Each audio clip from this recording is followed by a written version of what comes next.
Sí, perfecto. Compañeros, ¿cómo están? Buenas noches. Este es el programa número 17 de Tribuna TV. Estamos con Álvaro el Vasco Soto. Vasco, ¿cómo estás? Buenas noches para Perfecto, todas y Vasquito. Hoy, todos. hoy vamos a abordar la huelga general de 1973 y la situación política, integralmente con los dos que estamos aquí presentes. Y antes que nada queremos primero mandar un saludo al Turco, que lamentablemente tenemos que decir que falleció Claudia, ¿verdad? Vasco, no sé si de repente vos que la conociste mucho mejor a la compañera. Sí, Claudia Horno, una compañera constructora del partido durante mucho tiempo, amiga del partido. Y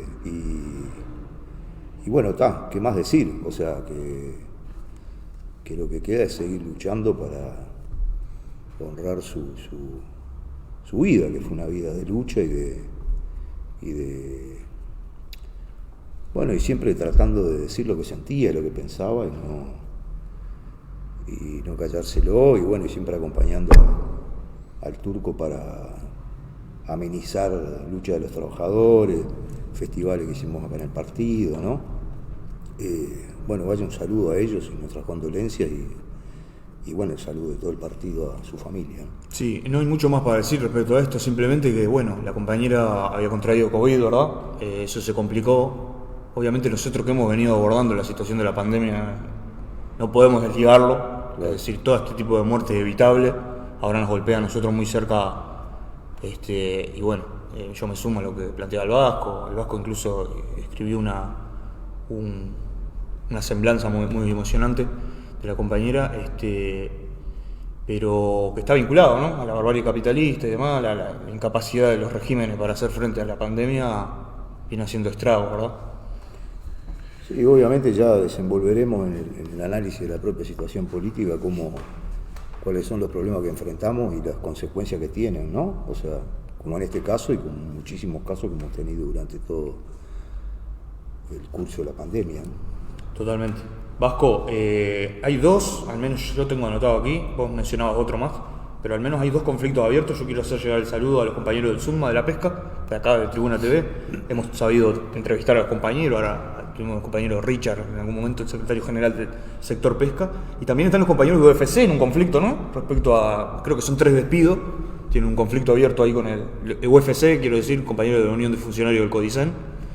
Sí, y también hubo un conflicto en UPM, no solo la huelga que ya hubo anteriormente, sino ahora hubo un conflicto que tiene que ver con la lucha por el cumplimiento de la empresa con los protocolos sanitarios, o sea, lo que delata, digamos, más allá de que el problema se concentra aparentemente en un capataz, el problema central tiene que ver con que la empresa despidió a un trabajador que no están dispuestos a aceptarlo, aparentemente se reintegró al trabajador, pero pretenden modificar el texto del acuerdo porque no establece ningún tipo de apartamiento de un capataz que tenía actividades de acoso, no solo con respecto a ese trabajador que se despidió, sino con respecto también a una compañera trabajadora y a otros casos.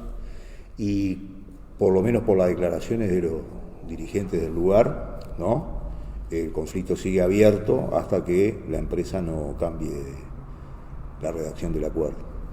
Bien. Bien. Lo que quería decir sobre el SUDMA, que hoy escuché las declaraciones de compañeros del SUDMA y lo que plantean es que ellos justamente es que las empresas siguieron trabajando en toda la pandemia, acumularon cantidades de ganancias en dólares durante todo este proceso, en un marco de precarización y de envíos al seguro de paro y de caída del salario de ellos, y que hoy lo están poniendo frente al pelotón de fusilamiento de que o es el trabajo o es el salario, o sea que es una extorsión para que se autorreduzcan el salario en el medio de un empuje de una crisis cada vez más brutal con los tarifazos que está dando el gobierno. Totalmente. Bien. Bueno, creo que ahí estamos más o menos, la idea seguramente es, a medida que estos conflictos avancen, tratar de tener un registro un poco más completo para la próxima semana seguramente. Vasco, hemos anunciado como tema, la vez pasada abordamos la huelga del Zunca, ¿verdad? El programa pasado, y ahora en un esfuerzo por tratar de comprender en ese pasado, ¿verdad?, era lo que decíamos, y en esas luchas y en esas gestas del movimiento obrero en Uruguay, nada menos que la huelga general de 1973, ¿no? Sí, yo creo que me parece que es un hito no solo del movimiento obrero uruguayo, sino que es un hito para toda Latinoamérica y para el mundo inclusive, porque lo que sí es cierto que ha habido otras huelgas muy prolongadas, pero no como en este caso, ¿no? Creo que es consecuencia de todo un proceso de acumulación de experiencias del movimiento obrero y de la juventud uruguaya, que obviamente que no nos vamos a poder extender mucho porque tenemos que abusar un poco el poder de síntesis frente a la situación, del tiempo que tenemos, pero que expresa, bueno, un periodo donde el sometimiento al imperialismo, la disgregación del régimen de conciliación de clase instalado por el vallismo proteccionista de Luis Valle se desintegraba, una tendencia, digamos, a recurrir a los estados de excepción en el periodo del 60, inclusive hasta bajo gobierno colegiado, como fue el tema de las militarizaciones de las huelgas. O sea, todo un proceso de acumulación de luchas que hicieron que en un momento dado el movimiento obrero llegara a una conclusión de que si se establecía un golpe de Estado iba a haber una huelga general. Pero no es una ocurrencia especulativa. Ya había habido 2 golpes de Estado, había habido uno en Brasil y otro en Argentina. O sea, en el 64 creo y en el 66 el otro. Y esas experiencias estaban indicando algo que tenía que ver cómo el imperialismo se estaba preparando luego de la Revolución Cubana del 59 para una mayor penetración en Latinoamérica, para el desplazamiento de otros actores, para el desplazamiento inclusive de algunos sectores que se habían desarrollado en el marco de la guerra y de la posguerra, ¿no? Con la colocación de materias primas y sustitución de importaciones, ¿no? Como fue el caso típico del vallismo, y que había establecido justamente casi que un régimen de conciliación de clase con el Partido Comunista y con la burocracia sindical de la época, en ese periodo donde del pasaje un poco de la Guerra Fría a la coexistencia pacífica también se aplicaba en nuestro territorio. De ahí en más lo que va a pasar es que todo el proceso a seguir de la década del 60 al 70 va a ser una terrible crisis de ese régimen que sucumbió. O sea, ese régimen de la conciliación de clases se demostró como inviable, como una salida ni antiimperialista, ni nacional, ni desarrollista, y menos de liberación social y económica de los trabajadores. Y con ese régimen no solo sucumbió el vallismo de Luis Valle, ¿no? O sea, como el Estado desarrollista que aportaba los subsidios y todo lo demás y tenía que hacer un pacto con el movimiento obrero para hacer ciertas concesiones, sino que sucumbió toda esa idea que después se incorporó a la izquierda a sus filas durante todo el periodo, ¿no? Es decir, si alguna cosa pasa o rodea la previa del 73, es que hay una gran polémica en el movimiento obrero, en la izquierda y en la juventud, sobre cuál es la alternativa. En general, las conducciones oficiales del Partido Socialista y del Partido Comunista se quedan bajo la égida de la defensa del régimen a como dé lugar. Es decir, ya sea por el mecanismo democrático o inclusive ya sea por un mecanismo de conciliación de intereses policlasistas, incluido con los militares, porque eso expresan los comunicados 4 y 7 y el planteamiento, digamos, que levantan en aquel momento el Partido Comunista y el Frente Amplio como la unidad de todos los orientales honestos, ¿no? Y tratando de centrar la contradicción no entre las clases capitalistas y imperialistas, sino en la oligarquía y en un pueblo muy vasto que no sabíamos cuál era su límite de clase. Por el contrario, había una efervescencia muy grande y había, digamos, un planteamiento ya desde hace tiempo de la necesidad de una huelga general, porque en el 60 y pico y periodos antes se producen huelgas en casi todos los gremios, ¿no? Y hay un planteo concreto que, si bien tiene una característica que no excede los límites del reformismo en términos de reivindicación económica y política, que plantea en el 69 que hay que ir a una huelga general mucho antes del golpe.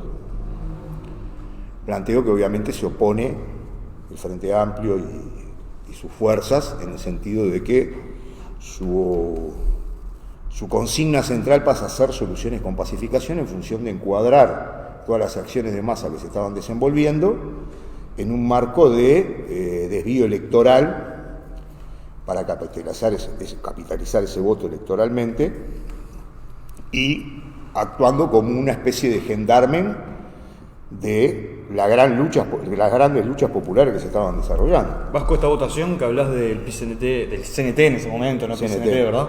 Estamos hablando de 64-65, ¿qué año exactamente? La votación que se refería al tema de la huelga general. El Congreso famoso el que Congreso vota, del Pueblo. Congreso del Pueblo. Sí, eso con respecto a la huelga general en caso de que hubiera golpe de Estado, pero en el 69 surge un planteo ante la eminencia de las grandes huelgas, de detenciones de dirigentes sindicales, de militarización de otras luchas y todo lo demás. Surgió un planteo que lo lleva adelante Héctor Rodríguez, pero que lo apoyan otros sindicatos, creo que FUNSA, el otro junto al COT, lo apoya FUNSA, la FOEB, creo que la Federación de Profesores también, que plantea la necesidad de ir a una huelga en ese momento, ¿no? Discutir la preparación de la huelga en ese momento. Bueno, tenemos que tener en cuenta que todo ese periodo, casi todas las luchas obreras viven bajo el régimen de medidas prontas de seguridad. O sea, bueno, militarización. Militarización, después las medidas prontas de seguridad, la ilegalización casi que inmediata en la asunción de Pacheco de varios semanarios, del propio Partido Socialista, de Época, y otros. Entonces quiere decir que hay una gran arremetida contra el movimiento obrero y la juventud que no retrocede. O sea que más allá de que hay muchas huelgas que son derrotadas, más bien por las claudicaciones de sus direcciones, el movimiento de masas y de lucha no retrocede, porque esto se va a ver reflejado también en la constitución del Encuentro Nacional de Estudiantes en el 70, ¿no? Que enfrenta inclusive la ley de enseñanza que propició Sanguinetti, que era ministro de Educación y Cultura. Y bueno, de todas las luchas que surgen en ese periodo, donde el protagonismo central es de la clase obrera y de la juventud en las calles, más allá de la gran, más allá de la gran referencia que podrían tener las acciones militares del MLN, ¿no? Desde el punto de vista propagandístico, desde el punto de vista del impacto en la vida política y pública, ¿no? Pero el protagonismo central y lo que definen las medidas prontas de seguridad, inclusive los estados de guerra que se votan antes del 73, que lo vota inclusive el propio Ferrer Aldunati, sector del Partido Nacional, son por el ascenso obrero y de la juventud. Yo quería referirme fundamentalmente al 9 de julio, porque el 9 de julio es una expresión de lucha de masas, por lo menos yo tuve la experiencia de vivirla, así como tuve la experiencia de vivir muy joven el apoyo a la huelga, ¿no? Que uno no podría explicarse cómo una multitud, como la que llenó todo el 18 de julio, podía enfrentar con tanta osadía y valentía, ¿no? A tanques armados y tanquetas con metralleta de pie y la Metro o la Guardia Republicana, no me acuerdo cuál era exactamente el nombre en ese momento, que desplegaba su carro lanzaagua, su carro blindado para detener gente por el centro de las manifestaciones, ¿no? Como después de 15 días de huelga, o sea, todavía no habían hecho los 15 días de huelga, porque la huelga se levanta 2 días después de la movilización esta del 9 de julio,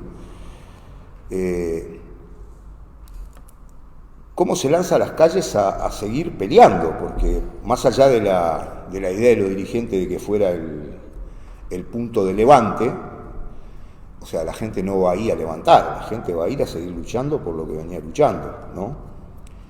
Esto se va a reflejar después en los debates cuando se va a levantar la huelga. Pero inclusive lo hace en el marco de dos situaciones, ¿no? Por ejemplo, un día como hoy, el del 73, o sea, 8 de julio, matan a Walter Medina, ¿no? Que era un militante del Partido Socialista, ¿no? Haciendo una pintada, ¿no? Que era estudiante acá del Liceo 17 de Fernández Crespo, que lo matan ahí en el barrio donde vivía haciendo una pintada, que refleja también el reclamo de la izquierda, ¿no? Lo matan haciendo una pintada que pedía consulta popular, cuando lo que se venía era un plan de guerra y de prisión contra todos los trabajadores. Lo que reflejaba también la ilusión que predominaba en la posibilidad de una salida común con los febreristas, ¿no? Que se siguió inclusive desarrollando en el curso de la huelga general. No fue una cuestión que pasó en febrero y ya se acabó. Y después se siguió desarrollando también luego de establecida la dictadura. Y el 6 habían matado a Peré, a Ramón Peré, que se transformó en una manifestación masiva en el medio de la huelga general, y donde demuestra las vacilaciones también del ejército, del gobierno, en reprimir, ¿no? En reprimir de la misma forma que lo demuestra el 9 de julio, porque si bien hubo balas, seguramente muchas de fogueo, pero también puede haber habido balas letales, no se registran muertos de la manifestación. Que si hubiera habido una determinación de ir a fondo para masacrar la marcha, lo hubieran hecho. Lo hicieron en otras épocas más democráticas, como fue la sonada policial de Llanola contra las manifestaciones del filtro del 90 y pico, ¿no? O sea, no les tembló el pulso para disparar. Sin embargo, al ejército y a la policía, porque estaba la Guardia Republicana en la metropolitana, no era solo el ejército, en cierta forma le tembló el pulso para disparar ante semejante multitud. Lo que quiere decir que, y esto es lo que quiero señalar, que todas las experiencias propias del país y regionales y internacionales que se estaban dando, estaban presentes en la juventud y en la vanguardia obrera. El 68 francés, la primavera de Praga, o sea, los movimientos antiburocráticos contra el proceso estalinista en la URSS, el cordobazo en Argentina, ¿no? O sea, todos tenían una característica, no solo del Mayo francés, una lucha anticapitalista, ¿no? Sino que aparte expresaban un movimiento antiburocrático con respecto a las direcciones oficiales. Se puede decir que hasta cierto punto, entre comillas, como representó también la Revolución Cubana, que no estaba dentro de los esquemas de la URSS, ¿no? Entonces quiere decir que las dos características centrales son esas, y quiero explicar que esto, a pesar de la derrota a la huelga, ¿no? Que se da con mucha resistencia, porque hay un comentario de Jorgelina Martínez, una dirigente textil, que apareció hace poco en la televisión, una nota que le habían hecho, creo que ya es fallecida ella, donde dice que a ella le tocó ir a explicar a los compañeros de la bebida, acá en la Graciada de la Pilsen, ¿no? Y bueno, y los trabajadores decían que no podía hacer, que no podían levantar la huelga. Y ella lo relata como una especie de, no lo hace como una denuncia, ¿no? Pero lo relata como una especie de decir que la gente estaba mucho más convencida que la propia dirección de esa huelga. Claro. De sus posibilidades y de sus potencialidades. Y esto no hubiera podido ser así porque en el curso de la huelga hubo decreto de destitución de funcionarios públicos. Los que no se presentaban a trabajar el lunes eran despedidos. Las cámaras privadas hicieron exactamente lo mismo. O sea, tenían resoluciones de despedir a todo el que no se presentara. Y, es decir, no solo se ocupó un día. Cuando era desalojado se volvió a ocupar. O sea, que había una voluntad de lucha que uno debe considerar que es la que pudo después expresarse en la reconstrucción del movimiento obrero. Porque más allá que una represión masiva a los militantes de izquierda, ¿no? y a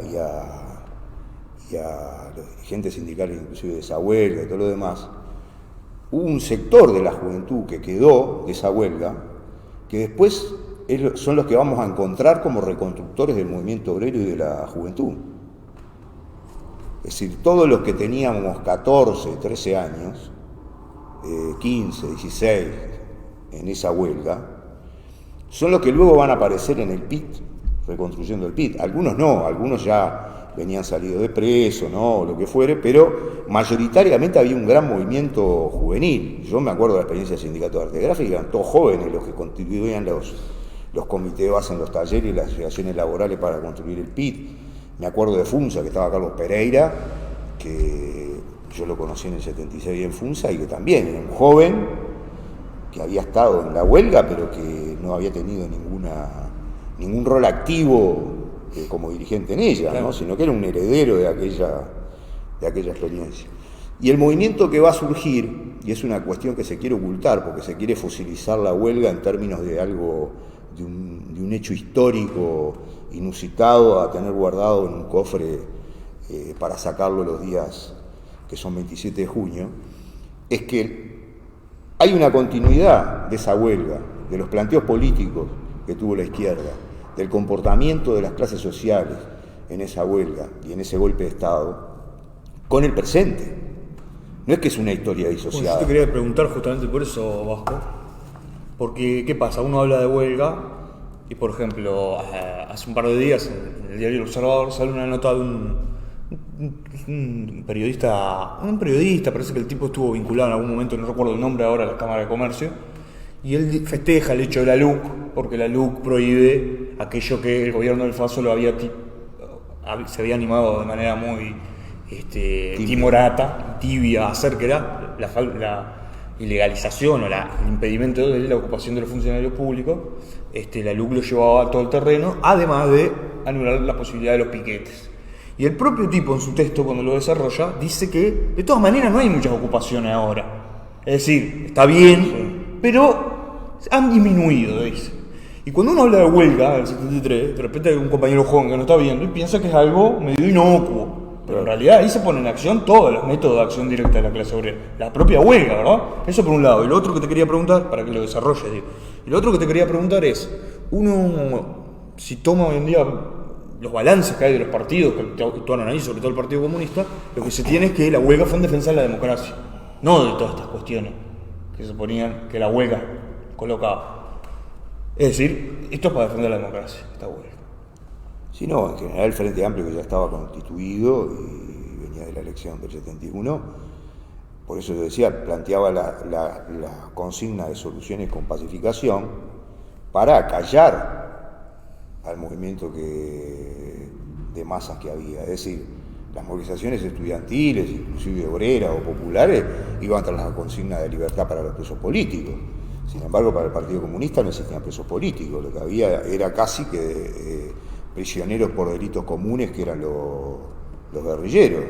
Y eran enfrentamientos físicos, ya no era un debate en una asamblea que lo sabía, sino enfrentamientos físicos para poder callar ese tipo de consignas. La consigna que es medio heredera del cordobazo, que es luchar por poder obrero y popular, no era una consigna que de ellos.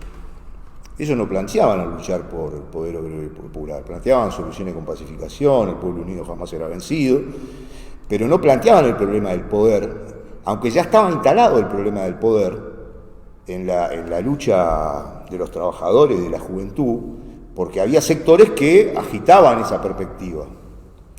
Si bien no la agitaban bajo una estrategia ordenada, revolucionaria de plantear que había que sustituir este régimen por un gobierno de trabajadores, ¿no? O de alguna forma a veces capitulaban a esta tendencia electoralista del 71, como pasó inclusive con el propio MLN, que largó una tregua para apoyar críticamente al Frente Amplio, porque de última compartían un mismo planteo político general.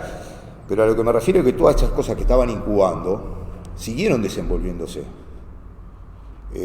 Siguieron desenvolviéndose hasta el extremo que después se expresó en la construcción del PID, cuando no se quiso que los partidos patronales ingresaran al acto del 1 de mayo, subieran al acto del 1 de mayo, no, o sea, en cantidad de manifestaciones, ya no de un grupo que estableció una declaración pública delimitándose de una conducta de seguidismo, de conciliación de clases de los partidos obreros, de las direcciones tradicionales del movimiento obrero, ¿no?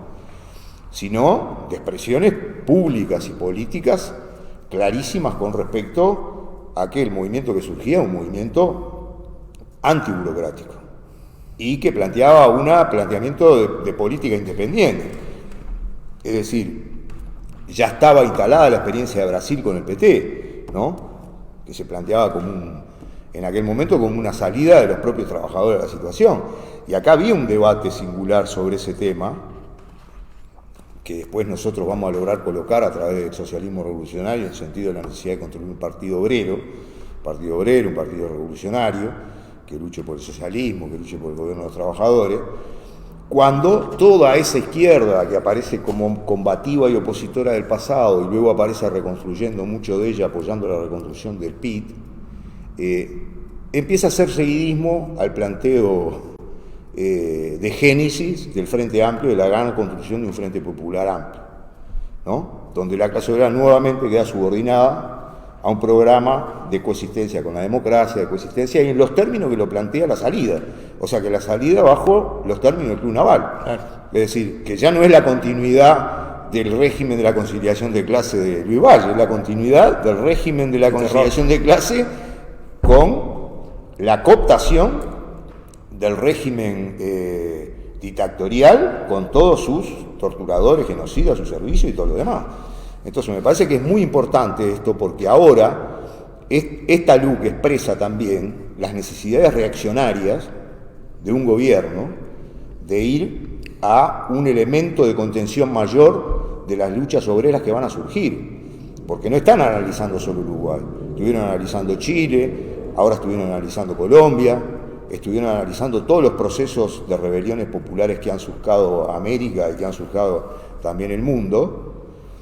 Y la burguesía se preparó para, o por lo menos puso la ficha en otro lado, para probar en torno a un régimen de regresivo, reaccionario y con autoridad para reprimir la movilización obrera, con toda su claridad. Bueno, se podría decir que muy bien no le viene saliendo, porque estos regímenes empiezan a bajar en el mundo, ¿no? Es decir, empiezan a bajar los Piñera, empiezan a bajar los Duque, empiezan a bajar los Bolsonaro, empezó a bajar Trump en Norteamérica, o sea que en realidad es una salida que también refleja un cierto impas de la burguesía en cuáles son, o de las diferentes fracciones del imperialismo, en cuáles son las opciones que va a tomar para enfrentar esta realidad. Bueno, esto lo abordaremos ahora cuando desarrollemos un poco más la situación política, pero yo me quería referir a esto en el sentido siguiente.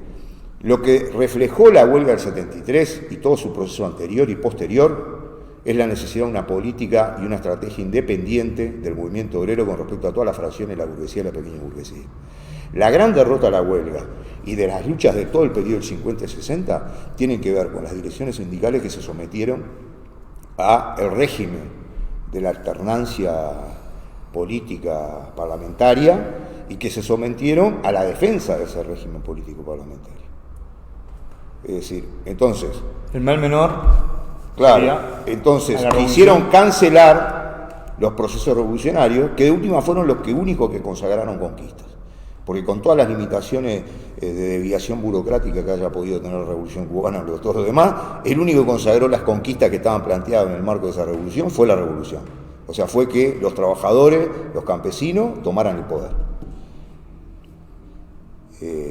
Entonces, en el caso concreto de Uruguay, como en otros casos, como en el caso de Argentina, como en el caso de Brasil, como en el caso de Chile, que después se va a ver con el tema de Pinochet y que el allendismo, que fue una experiencia muy parecida, pasa exactamente lo mismo. Entonces, lo que está colocado al orden del día es la necesidad de esa ruptura política de la clase obrera con los partidos tradicionales de la conciliación de clase, con la burocracia sindical también que apoya esa política, y construir una dirección que plantea una alternativa, una nueva organización económica, social y política que barra con el Estado capitalista, bajo la forma democrática del engaño o bajo la forma represiva que tiene instituida a través de sus ejércitos y sus policías. El debate del sindicato policial en el PCNT no es una cuestión de un mes, es una cuestión que viene del pasado, es histórico dentro del movimiento obrero. Y obviamente se recoloca ahora, ¿no? Vamos a ver qué dice el sindicato policial ahora cuando le toque votar contra la LUC. Totalmente, Vasco. Como nada sale de un repollo, yo creo que abordaje que ha hecho el Vasco de la situación de la huelga general del 73, justamente por eso, como nada sale de un repollo, es decir, tenemos esta discusión ahora, nos viene bien como ariete entre los dos temas. Como ustedes saben, ha habido 2 campañas de referéndum. El Partido de los Trabajadores, nosotros hemos anunciado nuestro apoyo por el referéndum total, que logró unas 27.000, 28.000 firmas, 27.000 se informan los medios, pero más allá de eso, de las firmas, nosotros apoyamos este referéndum, en el entendido de que el conjunto de la LUC es un cuerpo doctrinario, como decía el Vasco, que es un programa de gobierno que blinda la represión, blinda la rebaja salarial, le da una herramienta a la burguesía, más allá del gobierno de la calle, a la burguesía, para un ataque mucho más duro contra las masas.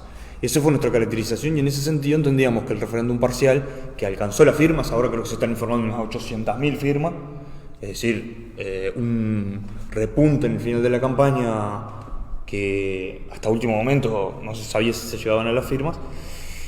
Y lo que nosotros entendemos, al menos lo que yo entiendo, es que esto modifica el escenario político. Es decir, la presencia de un referéndum modifica el escenario político nacional y coloca veremos en el resto de los movimientos que tenía al menos esbozado el gobierno, sobre todo lo que tiene que ver con la reforma de la seguridad social. Bueno, esto está en proceso porque esto es muy reciente, ¿verdad? Nosotros lo discutiremos mejor, la idea es sacar un periódico y tendremos nuestros debates, pero me parece importante establecer que ya creo que lo anuncia Gandini en Montevideo Portal, hay una nota donde él dice que bueno, que de llegarse a las firmas, esto era unas horas antes de que se confirmara, se iba a transformar en un referéndum contra el gobierno, un plebiscito creo que es la palabra que utiliza incluso, contra el gobierno, lo cual tampoco es que demuestra grandes luces, porque finalmente es algo que uno puede ver, que en una votación de por sí o por no, en un país que no tiene elecciones anticipadas, que no tiene renovación como otros países como Argentina o incluso otros países del mundo, que no tiene renovación ni parciales del Parlamento ni nada, se transforma evidentemente en una elección de medio tiempo, en un marco en el que el gobierno tiene serias dificultades para continuar con su propia agenda y que ha pegado viraje a tanto a nivel internacional, en el caso de su alineamiento internacional, parece que titubeara, en un momento apoyó a Trump, en otro momento ahora parece que tiene muy buenas relaciones con Xi Jinping, por boca del propio presidente, ¿no? Y que los propios analistas, los propios observadores dicen que bueno, que la situación económica no despega. Es decir, que todos estos anuncios que se hicieron, ¿no? De recuperación, rebote, crecimiento en Y, en W y todas esas terminologías que se utilizan en referencia a las gráficas, aparecen con un gran signo de interrogación. Entonces, este es el marco en el que creo, y ya te dejo, Vasco, que me des tus primeras impresiones, que será un referéndum de estas características y que abre un nuevo escenario. No sé cómo lo venís viendo vos. Bueno, yo creo que las 800.000 firmas demuestran una profundidad del movimiento que tiene que de última desmiente aquello de que había que ir por los 135 artículos porque iba a ser mejor para que la gente firmara, porque creo que los firmantes no conocen nada de los 135 artículos, conocen muy poco, sino que básicamente lo que tienen claro es que este gobierno viene por su salario, viene por sus derechos civiles, le da potestad a la policía, ¿no? O sea, lo analiza desde el punto de vista de que es un gobierno que va a defender los intereses capitalistas contra los trabajadores y el pueblo en general. Creo que inclusive la discusión que hubo al inicio, muchos de los que hoy se arrogan el triunfo desde del micrófono central, ¿no? Como Pereira, estaban en contra de lanzar el plebiscito. No querían la junta de firmas, tenían miedo al fracaso, caracterizaban que era un gobierno fuerte. No solo ellos, integrantes de la lista 41, como José Luis López también, consideraban que era un gobierno que estaba muy bien parado. Y cuando empezó a desenvolverse la gestión de la pandemia al inicio, todavía más asustados estaban porque decía que el gobierno crecía en popularidad. Y es más, una izquierda que mira las encuestas, digamos, ¿no? Claro, y que cuarentenó al movimiento sindical porque hubo muchas expresiones ya en la calle contra toda la LUC, las movilizaciones que hubo manifestaciones de los funcionarios públicos, hubo manifestaciones de otra índole, que demostraban que había una tendencia a la movilización que aún sigue existiendo. De alguna forma, lo que acabamos de hablar de la huelga del SUTMA y de otras que se sucedieron en estos tiempos, hablan de esa tendencia. Apostaban a firmar un acuerdo salarial sin haber sido discutido en ninguna asamblea, en ningún lado. En algunos lados lo lograron y en otros fracasó rotundamente. Hoy acaba de anunciar Abdala que el acuerdo que le propone las patronales no garantiza ni recuperación salarial, ni garantiza tampoco que la inflación según los cálculos de inflación estimada sean reales, ¿no? Porque siempre la inflación va mucho más rápido, denuncia que es una cosa que la sabemos desde antes, ¿no? La sabemos porque la estamos viviendo con los tarifazos y con el aumento de la inflación cotidiana en los precios de consumo inmediato. Entonces, creo que lo que tenemos es que, de alguna forma, se plantea que el referéndum, vamos a decirle, la oposición a la LUC tiene las 800.000 firmas que dijimos y casi creo que 30.000 o 28.000 firmas del sector que fue contra toda la LUC, porque fue consecuente con lo que primero plantearon muchos sindicatos al seno del PCNT e inclusive integrantes de la Intersocial, como FUBAN o como otras organizaciones que planteaban ir contra toda la LUC. El gran argumento para ir por los 135 era que había que ganar al Frente Amplio por parte de la burocracia sindical, del Partido Comunista, el Partido Socialista, Pereira, decían que ese era el problema central. Nunca los ganaron, porque Orsi dijo que él iba a firmar, pero que no iba a hacer campaña. El Frente Amplio nunca hizo campaña, y cuando a Michelini se le salió se le disparó como es la lengua diciendo que bueno, que entonces iban a producir aglomeraciones porque él iba a encabezar la junta de firma, lo bajaron de secretario general. O sea que no era una política oficial del FA, y el FA, si se lo preguntan, va a decir que sí, de la misma forma que no es una política oficial del FA, y lo han dicho a todo el que lo quiera oír, apoyar las movilizaciones o promover las movilizaciones populares. Es decir, porque la única cuarentena que defienden coherentemente es la cuarentena de la movilización popular.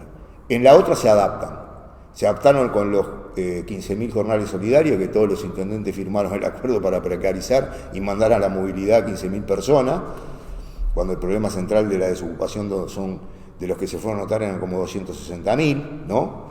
O sea, se adaptan en una interpelación que es un trámite parlamentario sin ninguna consecuencia, a decir de que bueno, que sí que hay una responsabilidad del gobierno sobre las muertes, pero cuando hay responsabilidad de un gobierno sobre las muertes y cuando hay una responsabilidad sobre que los dineros están siendo usados no para resolver el problema de la pandemia y la miseria económica de la clase que produce, o sea, de los trabajadores, no se la frena bajo la movilización y la acción directa, quiere decir que tú sos corresponsable entonces de eso.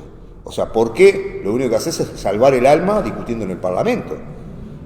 Y no ejerciendo una acción para desenvolver un movimiento que frene objetivamente ese proceso. Por ejemplo, esto se demuestra ahora con la presencialidad. O sea, bajamos a 25 y a 25 muertos por día y ya vuelven de nuevo con el mismo sonsonete que el año pasado. Ahora bajo la idea de que tenemos más vacunados. Pero no hay un pronunciamiento claro de los que no quieren más presencialidad y movilidad, de decir, no se vuelve a clase. Pues tenemos un 70% vacunado. Y tenemos que las condiciones en las cuales los docentes van a ir a trabajar, los maestros y los estudiantes, y cómo se van a desenvolver esos cientos de miles de personas en la ciudad, no está claro cómo hacer. Y no es el primer país que pasa que después de haber liberalizado una serie de medidas tuvieron que retroceder. Ahora está pasando en España. Entonces quiere decir que estamos frente a un hecho que puede volverse a reiterar la situación del año pasado en el aumento de casos o en la entrada de otras cepas, que todavía no está muy claro, pero ya dicen que en San Pablo hay circulación de la otra cepa abiertamente, y no hay una política de lucha para frenar ese ataque, esa declaración de guerra con los trabajadores en el término económico y en términos sanitarios. Lo que hay es un trámite parlamentario, y lo que hay a través de este plebiscito también es la posibilidad u oportunidad de capitalizarlo hacia las elecciones del 2024, hablamos, ¿no? 2024. Es decir, que los muertos sirvan para una campaña electoral, no que paremos los muertos. Sí, a mí... O sea, que la desocupación sirva para una campaña electoral, que la confiscación salarial sirva para una campaña electoral, no que luchemos para parar. Lo que delata no solo una deriva parlamentaria de toda esta acción política, sino que buscan la confianza también de la burguesía. Mientras no actuamos, también somos cogarantes de la arremetida empresarial e imperialista contra el país. Entonces, esto que yo mencionaba, el 73, se reitera, pero en una forma más todavía brutal y descarada, porque ya existe un antecedente histórico que costó ya no muerte por pandemia, costó desaparecidos, miles de presos políticos, bueno, la cárcel más grande del mundo en relación a la población, es decir, costó muchas cosas para el movimiento obrero y popular. Entonces me parece que el hecho de que nosotros como partido tenemos que tomar esto, es decir, justamente como una intención de las bases que tomaron la tarea esta de la Junta de Firma y todo lo demás, de golpear al gobierno, de golpear a una derecha que se quiere apoderar desde el poder de las conquistas de los trabajadores y reducir a su mínima expresión cualquier posibilidad de expresarse y de oponerse a sus decisiones, y que pegan la línea de flotación del gobierno, porque es como dice Gandini, esto se va a transformar en un plebiscito contra el gobierno. Claro. Más allá que el intento es enchalecar una lucha que se orienta a hacer un golpe al gobierno y a su política en general y a su programa de gobierno, enchalecarlo en el sometimiento a los 135 artículos de la LUC. Totalmente, Vasco. Esto es un primer esbozo de un análisis que nos va a tener que llevar a, una elaboración. Yo creo que el problema del referéndum por estos 135 artículos va a dominar en cierta medida el escenario de acá en adelante, al menos a un año, que es cuando tengo entendido, tiene la obligación el gobierno de convocar el acto eleccionario. Pero lo cierto es que, por un lado tenemos, cuando nosotros anunciamos el programa, anunciamos el problema de los referéndums. ¿Por qué 2 referéndums? Para alguien que nos escucha de repente de otro país o un compañero que no necesariamente estuvo en los debates, en realidad la razón realmente grave de que haya existido un plebiscito por los 135 artículos, y nosotros lo llegamos a extremar en un planteo, en una carta abierta a la intersocial, donde decíamos que de incorporarse los artículos que creaban la comisión de expertos para la reforma de la seguridad social, nosotros íbamos con el plebiscito parcial. A ese nivel ha llegado. Los 135 dejan fuera la creación de la comisión de expertos para la reforma de la seguridad social. Entonces lo que se está cuidando es justamente un ataque que lo que busca es el aumento de la edad de retiro y el cambio del cálculo para las jubilaciones por parte de esa comisión, donde participa el PIT-CNT a través de un asesor y el Frente Amplio. Está participando. Entonces lo que nosotros hemos denunciado y advertido a los compañeros, a todos estos compañeros, como dice el Vasco, que se movilizaron hasta hoy, hasta hace horas, para golpear al gobierno, como bien lo plantea el Vasco, es para golpear al gobierno, que sea utilizado como un canal para abrir una negociación con el gobierno, que ya adelantada se está presentando a través de esta comisión de expertos, para discutir el tamaño del mazo que se le va a bajar, no para discutir si va a haber mazo o no va a haber mazo. Entonces, por un lado eso, la reforma en ese sentido de los 28.000 firmas recogidas por el referéndum contra toda la LUC, tiene que ser entendida en ese sentido. A veces esto es una frase y con frase no se analiza nada, pero a veces perdiendo se gana, ¿no? Independientemente de que nosotros no teníamos la ilusión de llegar por esta vía, pero había todo un sector de compañeros que la lanzaron y que era evidente que era lo justo estar allí. Lo otro que quiero complementar lo que planteaba el Vasco es el problema de la figura de Michelini, ¿no? Que aparece ahora incluso casi que es un presidenciable, por lo que uno puede ver en las redes, ¿no? Anotándose ahí, hay una pelea bárbara por ese trompo, porque hay muchos nenes, Pero Michelini llegó a decir en su argumentación que, bueno, es referéndum o Chile, lo cual no es menor. Es decir, o acá metemos a los gurises a juntar firmas o terminamos como los chilenos, ¿no? Quiero decir, desnuda toda una concepción, ¿no? Porque lo otro es la rebelión popular. Es decir, cuando él dice Chile, ¿qué dice? La rebelión popular. Cuando él, como secretario del FA todavía, dice eso, ¿qué dice? Nosotros no estábamos con la rebelión popular. Entonces, yo creo que eso no es menor, y hay que hacerlo notar. Y el otro problema es, bueno, es un triunfo popular. ¿Es un golpe al gobierno? Todavía estamos, primero, habrá que llegar a esa.Nosotros hemos levantado el planteo de que incluso en este acto electoral hay que llegar con un programa de agitación, de huelga, de todo esto, de acción directa de las masas, que de hecho se desarrolla, como bien lo decía el Vasco, porque hay huelgas, hay conflictos. Solamente se puede derrotar la LUC y al gobierno con, es decir, por sí solo la elección no va a anotarle un poroto al pueblo, para utilizar una terminología en boga, o a la clase obrera, votando sí o no.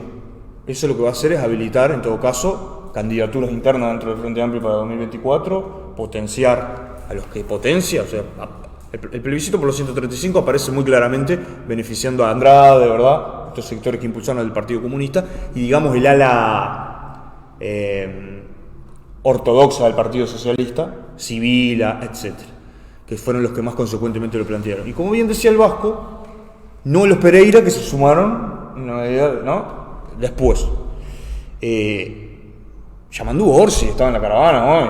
O sea, esto lo digo para los compañeros del Frente Amplio que nos estén mirando. Él abiertamente hizo campaña. Estamos hablando de un presidencial, no de que nosotros o alguien acá tiene algún problema personal con Orsi. Es manejado como uno de los presidenciables, ¿no? El heredero político de Mujica, etcétera, para el Frente Amplio. El tipo dijo que él no iba a hacer campaña porque no tenía tiempo para juntar firmas. Cuando le preguntaron, ¿y usted está contra la LUC?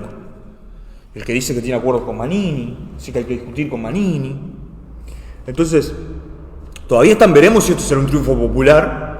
Por sí solo nosotros pensamos que no. Bueno, yo pienso que no voy a hacer de esto partícipe al Vasco. No, porque todavía no tenemos una conclusión. Porque puede, por ejemplo, supongamos, vamos una hipótesis. No, termino con esto. Vamos a una hipótesis. Pierde el referéndum. En un año, no gana, pierde. ¿Eso hace pomada al gobierno o lo refuerza? Por eso digo que me parece que obviamente hay un entusiasmo en un sector de compañeros que ven en esto un triunfo popular de algo que todavía habrá que verle. Bueno, no sé si mi expresión fue un triunfo popular, pero yo a lo que voy es lo siguiente. En términos absolutos, todo se puede decir que nada es un triunfo popular. Es decir, el plebiscito del 80 fue un triunfo popular. Entonces, en términos absolutos, no se puede establecer un debate en torno a es un triunfo popular o no es un triunfo popular. Lo que sí es que no es un problema menor que haya 800.000 firmas que firmaron, y no voy a entrar en la disquisición que firmaron para habilitar el carácter democrático, la discusión sobre esto o lo otro, firmaron para ir a un plebiscito contra el gobierno. Y eso es visto como un triunfo popular, la posibilidad de hacer expresión a través de eso. Sobre el tema de los dos plebiscitos, es que obviamente hubo un sector que arrancó con las 30.000 firmas, que arrancó contra toda la LUC, que defendió la posición contra toda la LUC y que después siguió defendiendo la posición contra toda la LUC. Y me parece importante destacarlo porque es una expresión que termina siendo minoritaria por el copamiento de los grandes aparatos, el PCNT, de FUBAN y esto, de la juntada por los 135, pero que no deja de acompañar un proceso que en la juntada de firmas no solo se pone en cuestión la política del gobierno, se pone en cuestión la política de la oposición parlamentaria. Ahora, que decir que seguramente se quiera circunscribir una manifestación de oposición popular pública contra el gobierno a la discusión de 135 artículos, y no del tema del salario, y no del tema de la desocupación, y se lo quiera desvincular de un programa de lucha del movimiento obrero contra la crisis económica y contra la crisis sanitaria, es otra cosa.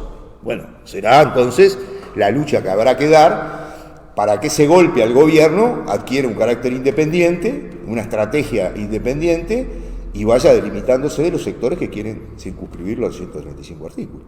Pero lo concreto es que se transforma objetivamente en un golpe a la política del gobierno.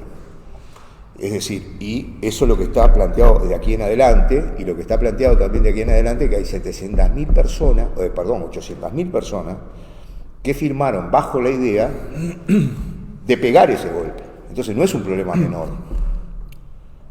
No es un problema menor desde el punto de vista del ánimo de las bases sindicales, del activismo estudiantil, del activismo obrero, que ve de alguna forma en su esfuerzo la concreción de un golpe al gobierno. Y también aquellos que no apoyaron esto.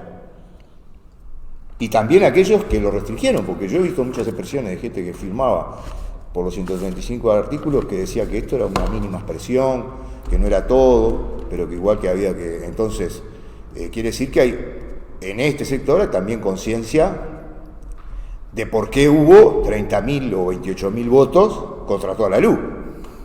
También hay conciencia de que ese otro sector existe, ¿no? Entonces, a lo que voy es esto.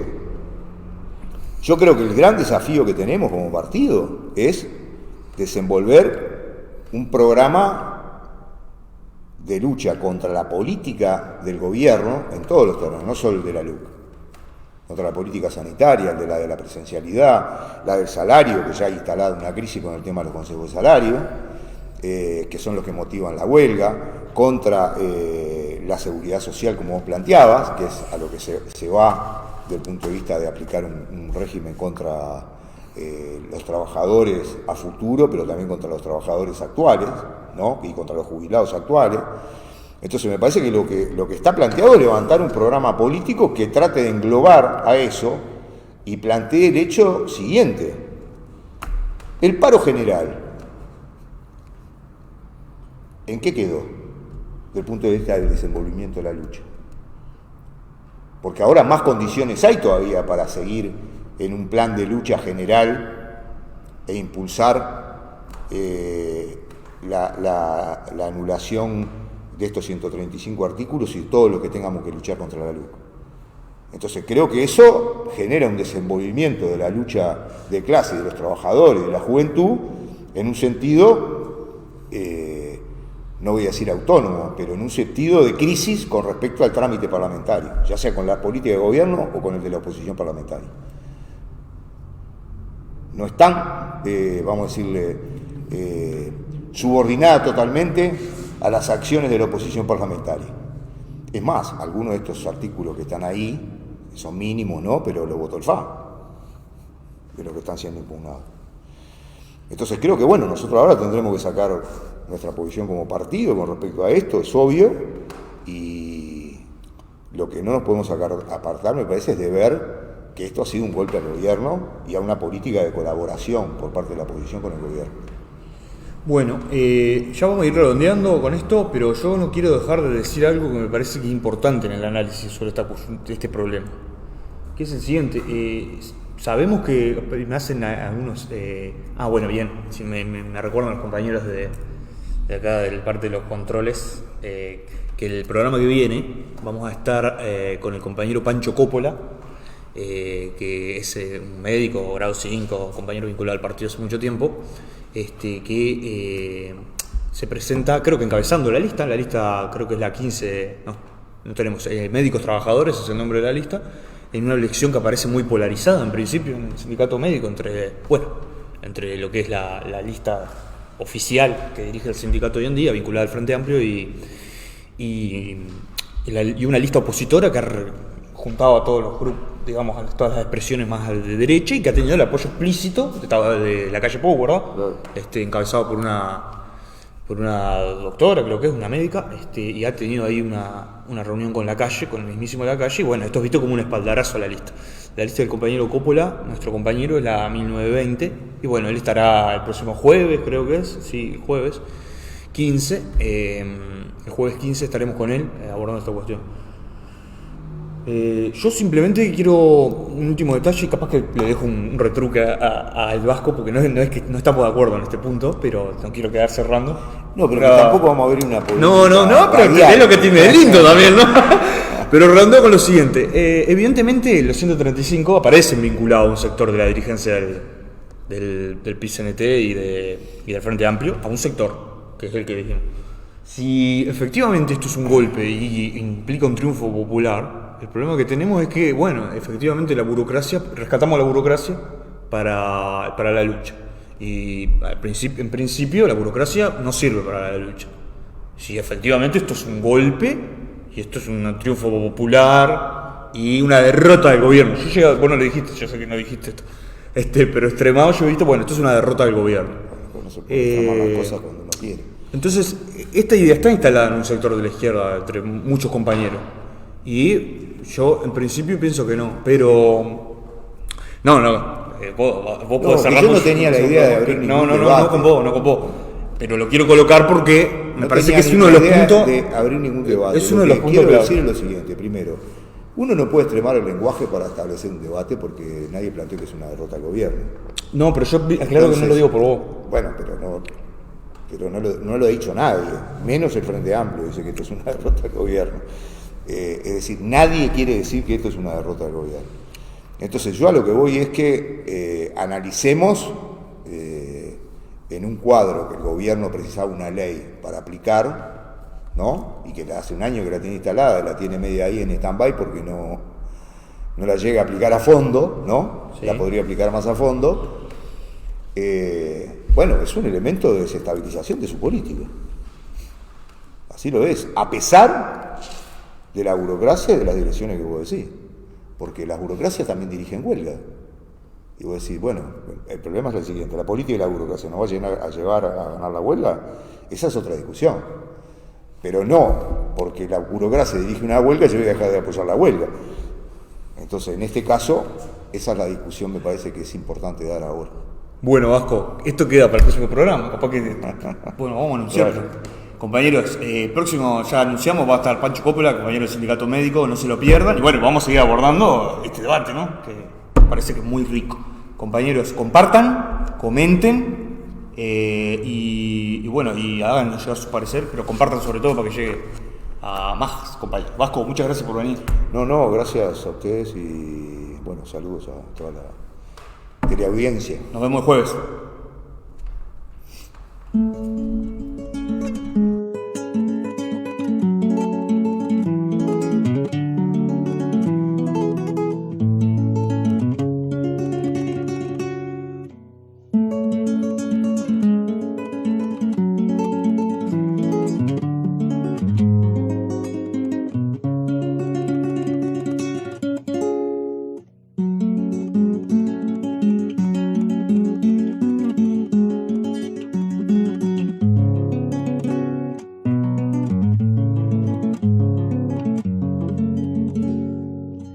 Yo no conozco los poetas ciegos que ahondar pudieran esta oscuridad. Yo no conozco los poetas viejos tocar el filo de esta soledad.